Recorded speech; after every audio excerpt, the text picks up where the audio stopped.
one ship moves, every other ship waits.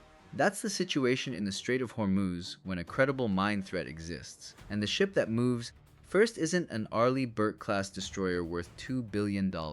It isn't an aircraft carrier. It isn't a vessel with the latest radar or the latest software. The ship that moves first is a slow, quiet, wooden-hulled Avenger-class mine countermeasures vessel, a design that traces its origins to the early 1980s, creeping forward at a crawl while a strike group worth tens of billions sits behind it and waits for clearance. The US Navy operates F-35C Lightning II fighters. It fires SM-6 interceptors that can engage targets beyond the radar horizon. Its Aegis combat system fuses sensor data in real time across an entire battle group. And yet, the thing that can freeze that entire battle group, the thing that sends the billion-dollar fleet into a holding pattern, is a pressure-triggered influence mine that Iran can produce for somewhere between $1,000 and $2,000. Here's where this goes. That number isn't a rounding error. It isn't a gap the Navy missed. It's a deliberate physics problem, and the reason the old ship leads the new one has everything to do with what water does to sound, and almost nothing to do with when a vessel was built. Stay with us, because by the time we close this out, the choice the Navy actually made will either make complete sense or raise a question you will want to argue about in the comments. The Strait of Hormuz is 34 miles across at its narrowest point. 2 navigable shipping lanes, each roughly 2 miles wide, thread through that gap. Through those lanes moves roughly 20% of the world's seaborne oil. On a normal day, between 15 and 20 supertankers transit the strait. The daily cargo value runs into the billions. Iran knows this. Iranian naval doctrine has centered on the strait for decades. The Islamic Revolutionary Guard Corps Navy, the IRGC-N, maintains a doctrine it calls swarming. Fast attack boats, anti-ship missiles, and the mine threat layered together so that any single counter is never sufficient on its own. IRGC fast boats can lay mines at night without a surface radar track that distinguishes them from routine patrol activity. The mines themselves aren't sophisticated by modern standards. Some are contact mines, the old ball with spikes design that has existed since the 19th century. Others are influence mines that respond to a ship's magnetic signature, its acoustic signature, or the change in pressure as a hull passes overhead. That distinction matters enormously for how you find them. A contact mine floating on a mooring cable is relatively straightforward to locate. An influence mine resting on the bottom in shallow, cluttered water, surrounded by rocks, wrecks, biological noise, and temperature gradients is a fundamentally different problem. It doesn't broadcast, it doesn't move, it simply waits. Iran is estimated to hold a stockpile of between 2,000 and 5,000 naval mines of various types. The exact number is contested, but the range alone illustrates the scale of the threat. Clearing even a fraction of a seeded strait takes time measured not in hours but in days. And the ship that does that work, the vessel the US Navy sends first into an unswept channel, is the Avenger-class mine countermeasures ship. There are 8 Avenger-class vessels currently in commission: USS Avenger, USS Champion, USS Chief, USS Devastator, USS Pioneer, USS Scout, USS Sentry, USS Warrior. Their hull material is not steel, it is a laminated wooden fiberglass composite, specifically chosen because a steel hull generates the exact magnetic and acoustic signature that influence mines are built to detect. The ships displace roughly 1,300 tons fully loaded. Their top speed is 14 knots. Their standard sweep speed during mine countermeasures operations is even slower, typically 3 to 5 knots, sometimes less, depending on what the sonar tells them. The lead ship of the class entered service in 1987. The design itself is older. And here is the paradox the Navy has never fully resolved. Decades of effort to replace these ships, to field something faster, something more modern, has not produced a system that clears mines better in shallow, cluttered water than this aging wooden hull with its legacy sonar suite. The wooden fiberglass composite construction isn't merely a passive measure against magnetic influence mines. The ships are also degaussed, fitted with electrical cables that run through the hull and generate a counterfield, actively suppressing the residual magnetic signature that even a non-ferrous hull accumulates over time. The combination of non-magnetic construction and active degaussing is what gives the Avenger class its low magnetic cross-section.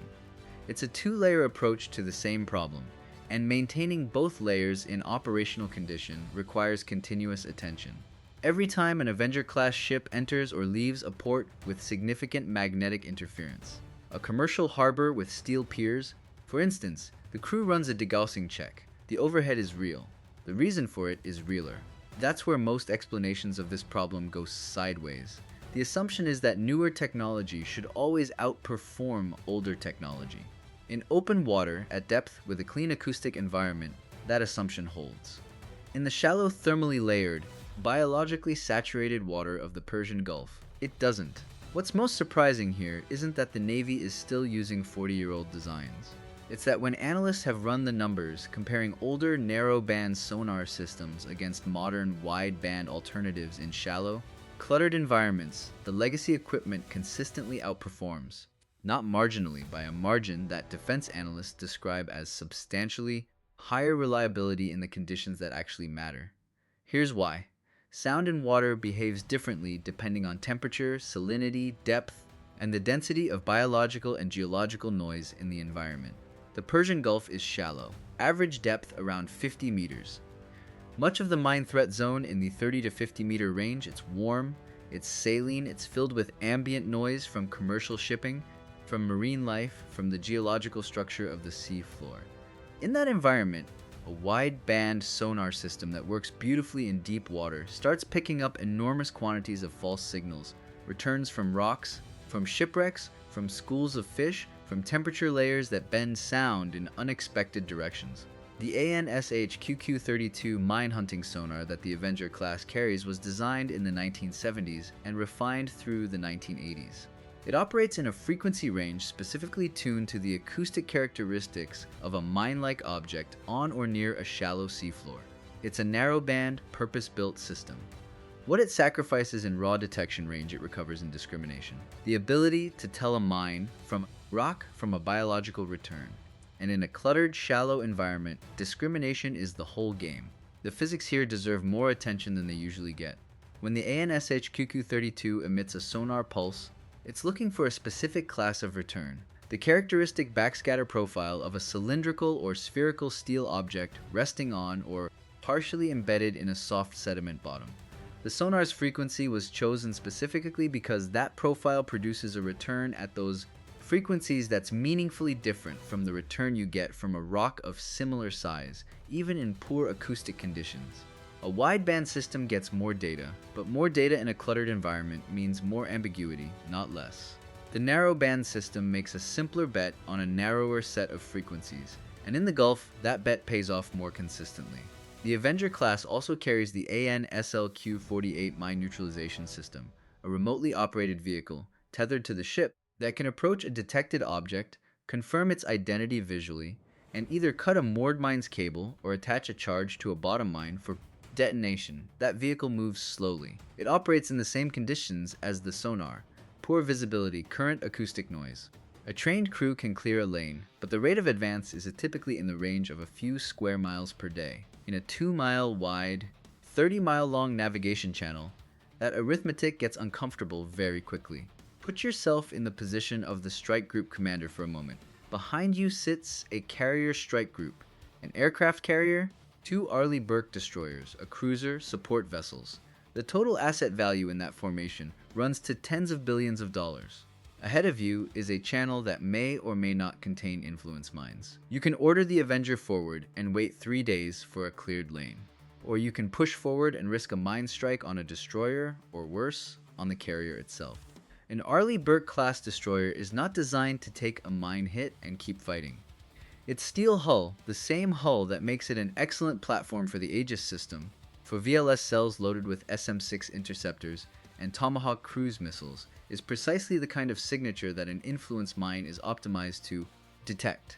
A single bottom mine carrying a warhead of 300 to 500 kilograms of high explosive detonating under the keel of an Arleigh Burke doesn't necessarily sink the ship, but it almost certainly removes that ship from operational service for months, potentially longer.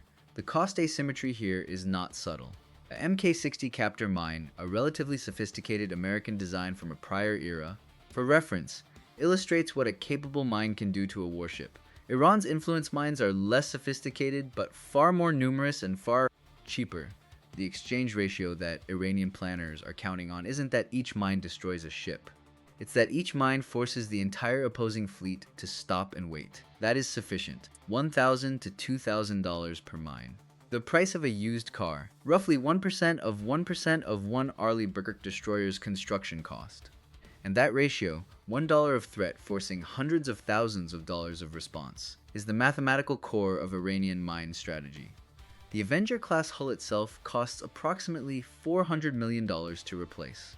The Navy has not ordered a new Avenger-class ship since the 1990s. The existing 8 hulls are being maintained, upgraded, and extended in service life because the alternatives have not panned out the way planners hoped. Here's what this tells us about the economics of naval mine warfare.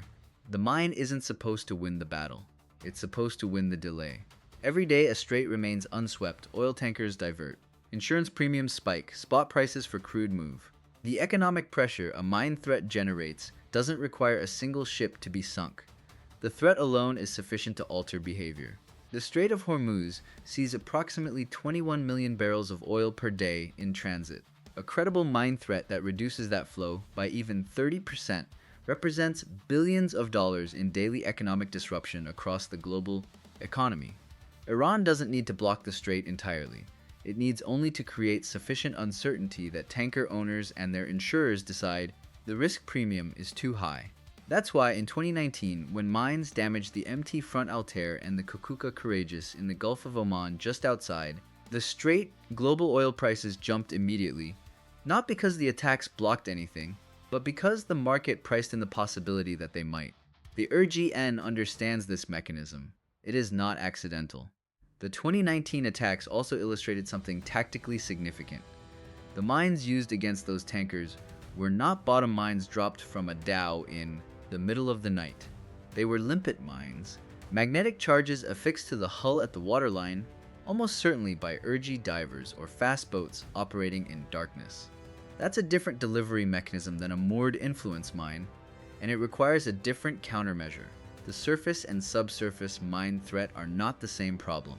What they share is the asymmetric cost structure and the capacity to force a pause in shipping that translates immediately into economic pressure on the global oil market. So here's the second half of the question. The Navy knows the problem. It has known the problem for decades. The slow wooden hull leading the billion-dollar fleet is not a secret. Why hasn't it been solved? And the answer turns out to be more complicated and more uncomfortable. Then we haven't tried. The attempt to replace the Avenger-class is one of the longer-running procurement sagas in US Navy history. The Littoral Combat Ship program was, in part, intended to carry mine countermeasures mission packages that would allow faster, more modern vessels to take over the role. The LCS Mine Countermeasures module, designated the MCM MP, has been in development for years. The concept was straightforward. A fast, modular ship drops in a mission package of autonomous vehicles, deploys them remotely, and clears lanes at a pace an Avenger-class vessel simply cannot match. The practical results have been harder. The LCS Mine Countermeasures package has faced repeated testing delays, performance shortfalls, and integration problems. The autonomous vehicles that are supposed to do the underwater searching, the Remus 100, the AQS-20C towed sonar, perform well in test conditions and less reliably in the actual conditions of a cluttered, shallow, operationally contested environment. The same physics problem that makes the Avenger's legacy sonar counterintuitively effective makes the autonomous alternatives harder to operationalize than the specifications suggested. Going through the test reports and program documentation on the LCS MCM package, one detail kept coming back: the gap between controlled environment performance and real-world operational performance. The systems work, but they don't yet work at the consistency level that would allow a commander to send them ahead of a strike group into an uncleared channel with confidence. Here's the part that doesn't make sense on the surface. The Navy has invested heavily in autonomous underwater vehicles for mine hunting, and by most metrics these vehicles are more capable than the ANSH-QQ-32 sonar in open water testing. Yet the program has not displaced the Avenger-class in operational deployment. The reason isn't that the technology is bad. The reason is that capable in testing and reliable enough to bet a fleet on are separated by a gap that takes years in operational experience to close and the Navy cannot afford to bet a carrier strike group on a system that hasn't yet demonstrated that operational reliability. That's not a criticism of the program. It's the physics and risk calculus of mine countermeasures. The consequence of a false negative, a mine that the sweep misses, is not a failed test. It's a hull loss. Here's the take that will probably generate some pushback. The Navy's slow progress on autonomous mine countermeasures is not primarily a technology failure, it's an institutional risk tolerance problem. The threshold for declaring a new MCM system operationally ready is set by people who understand what happens when a ship hits a mine that was supposed to have been found. That threshold is extremely high, as it should be. But it also means that a system which is 90% as good as the legacy approach in operational conditions never gets certified, because 90% in mine countermeasures means one missed mine in 10, and one missed mine is one potential hull loss. The math of acceptable failure rates in MCM is different from almost any other domain in naval warfare. The human dimension of mine countermeasures work is not well publicized, but it deserves a moment. An Avenger-class crew numbers approximately 84 personnel. During mine hunting operations, the ship moves at walking pace through water that may contain live ordnance. The crew operating the AN/SLQ-48 mine neutralization system, guiding the tethered vehicle toward a detected object, confirming its identity, positioning the neutralization charge, is doing so in real time, in conditions of limited visibility, with the awareness that a false positive wastes time and a false negative kills people. The operational tempo during a mine clearance mission in the Persian Gulf involves shifts that run through the night, in temperatures that can exceed 40 degrees Celsius on the water. The psychological weight of the work, the deliberate slowness, the repetition, the knowledge that the ship is the most vulnerable asset in the formation, is distinct from the kind of stress associated with kinetic combat. Mine countermeasures sailors are also dealing with a threat that doesn't reveal itself. A surface threat fires at you. A subsurface threat, a torpedo, a submarine, generates a detectable acoustic signature under most conditions. A bottom mine generates nothing. It exists as a possibility until the sonar discriminates it from the seafloor around it, and the ROV confirms it visually. The work is methodical by necessity, not by preference. The operators who guide the AN/SLQ-48 ROV spend hours at a time staring at low-resolution camera feeds from a vehicle moving through water that may have visibility measured in inches. When the ROV approaches a sonar contact and the camera feed resolves a shape on the seafloor, there is a moment, sometimes seconds, sometimes longer, where a trained operator is making a judgment call about whether what they're looking at is a threat. That judgment is made under time pressure, under fatigue, under the awareness that the rest of the formation is waiting on their answer. No algorithm currently in service makes that call more reliably than a well-trained human operator in those conditions. That's one more reason the Avenger class and its crew remain irreplaceable in a way that procurement documents struggle to capture. During the 1991 Gulf War, Operation Desert Storm and the subsequent operation in Kuwait, the USS Tripoli, an amphibious assault ship, and the USS Princeton, a Ticonderoga-class cruiser, both struck mines in the northern Persian Gulf within hours of each other. The Princeton hit a sophisticated Italian-made Manta mine, an influence mine. The keel damage was severe enough to require the ship to leave the theater. The Tripoli hit a contact mine and suffered flooding in a compartment. Neither ship was lost, but both were effectively mission-killed for weeks. That was 1991. The mines that hit those ships cost a fraction of what the ships cost. The technology gap between the mine layer and the mine clearer has not meaningfully closed in the decades since. What has changed is the scale of autonomous systems available for the work, but not yet the operational confidence in those systems to replace the slow wooden ship. Here's what this tells us about the logic of naval mine warfare. It's one of the most persistent asymmetric tools in the history of naval conflict, precisely because it imposes costs on the defender that are structurally impossible to eliminate. You cannot build a ship that is immune to all mine types simultaneously. You cannot clear a minefield instantly. You cannot reliably detect every mine with any system currently in existence. The mathematics of clearance guarantee that the attacker who lays 100 mines forces the defender to find and neutralize 100 mines, and the cost of finding each one is orders of magnitude higher than the cost of laying it.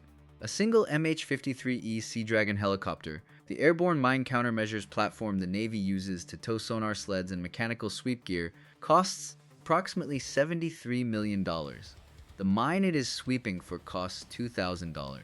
Each sortie of that helicopter clears a fraction of the lane the Avenger is simultaneously working from the surface. The two systems complement each other. Neither is sufficient alone. What the Navy actually chose, the answer to the question we posed at the top, isn't a clean resolution, it's a hedge. The current strategy accepts that the Avenger class will remain in service through at least the early 2030s. The LCS Mine Countermeasures mission package will continue development and will eventually achieve operational certification. The question is when, and under what conditions it will be trusted in a real-world contested channel. Simultaneously, the Navy is investing in the MCM-related capabilities of unmanned underwater vehicles, specifically the Knifefish UUV, a large-diameter autonomous vehicle designed to detect buried and bottom mines that towed sonar systems struggle with. The Knifefish is designed to address a specific gap, influence mines that have partially buried themselves in seafloor sediment, reducing their acoustic return to near zero from above. It operates ahead of the Avenger, extending the detection envelope without putting the hull at additional risk. It's not a replacement for the Avenger, it's a force multiplier for it. That combination, old hull, legacy sonar, modern autonomous vehicle operating ahead, is the operational architecture the Navy is currently fielding and refining. It's not the elegant autonomous solution that program managers projected 15 years ago. It's a pragmatic answer to a physics problem that doesn't yield to optimism. One detail that stuck with me in reviewing the operational history of MCM in the Gulf. During Exercise Eager Lion and the various multinational mine countermeasures exercises the U.S. Navy conducts with regional partners, including the Combined Maritime Forces in Bahrain, the metric that consistently drives everything else is lane clearance rate. Not detection probability, not system sophistication. Lane clearance rate. How much navigable water can you certify as safe in 24 hours? And by that metric, the Avenger class operating with its organic systems still sets the baseline against which autonomous alternatives are measured. The autonomous systems are catching up. They have not yet arrived. The strategic implication sits underneath all of this. The Strait of Hormuz is not the only body of water where this problem exists. The Bab el-Mandeb, which Houthi forces in Yemen have already demonstrated willingness to use as a zone of maritime harassment, presents the same geometry. A narrow choke point, shallow approaches, a threat actor with access to bottom mines and the motivation to use them. The Red Sea corridor that feeds the Suez Canal runs through exactly the kind of environment where influence mines are most effective and hardest to clear. Houthi forces have used mines in the Red Sea, not at scale, but demonstrably. The threat to commercial shipping in that corridor is not hypothetical, and the U.S. Navy's MCM capacity globally is 8 Avenger-class ships, plus airborne assets, plus the not yet fully operational LCS MCM package. 8 ships, 8 slow, carefully maintained, irreplaceable hulls, because there is no budget line open to build more, and no certified replacement system ready to field. The gap between MCM demand and MCM supply is not classified. It's acknowledged openly in Naval Institute publications, in congressional testimony, in GAO reports going back more than a decade. The Navy has fewer MCM-capable hulls today than it did in 1991. In 1991, the threat level in the Gulf was high enough that mines damaged 2 major warships. The threat level today is at least comparable. The MCM inventory is smaller. There's an additional wrinkle that rarely appears in public discussions of this shortfall: shipyard capacity. The Avenger-class hulls are composite construction, wood and fiberglass laminate bonded with specialized resins. The yards that know how to build and repair that construction are not numerous. As the existing hulls age, maintenance periods grow longer, and the specialized labor pool that can work on composite naval hulls shrinks. The Navy is not simply choosing not to build more Avenger-class ships, it's also navigating the reality that the industrial base to build them rapidly no longer fully exists. Reconstituting that capacity takes years. It's one more dimension of the MCM problem that doesn't appear in the headline numbers. Here's the question worth sitting with. If a mine threat materialized simultaneously in the Strait of Hormuz and the Bab el-Mandeb, 2 choke points, both contested, both requiring clearance, the U.S. Navy does not have enough Avenger-class hulls to address both simultaneously at full capacity.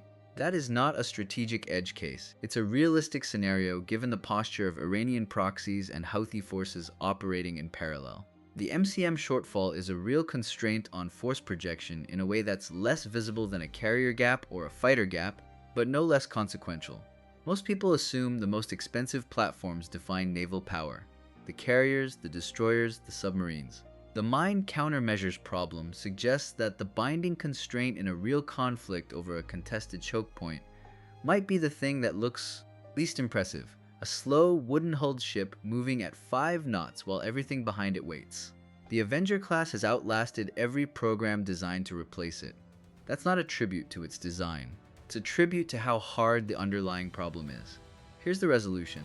The Navy plays mine hide-and-seek with 1970s sonar tech, because in shallow, cluttered water, 1970s sonar tech, specifically tuned, specifically deployed, on a specifically designed non-magnetic hull, still beats the alternatives in the conditions that actually matter for operational clearance. Not because nobody has tried to improve on it. Because the physics of shallow water acoustics have proven stubbornly resistant to the kind of technological leapfrog that works in other domains. The autonomous future of mine countermeasures is coming. It is not here yet.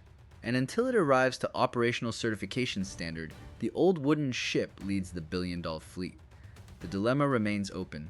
Rush the clearance, risk a hull, sweep methodically, seed days while oil backs up and markets move. Neither option is free. The Navy chose methodical and accepted the strategic cost of MCM capacity that cannot cover 2 choke points simultaneously. Will the Navy accelerate the autonomous MCM program fast enough to field a real replacement before the next mine-related crisis in the Gulf? Or will the Avenger-class still be leading billion-dollar destroyers through uncleared channels in 2035? Drop yes or no in the comments. We read everyone. The arithmetic of that choice, how much the Navy is spending on knife fish, on the LCS MCM package, on airborne sweeping assets, versus what it would cost to simply build more Avenger-class hulls before the design is lost entirely. That's a separate breakdown, and it changes the numbers in ways that aren't obvious until you look at the full ledger. That one comes next.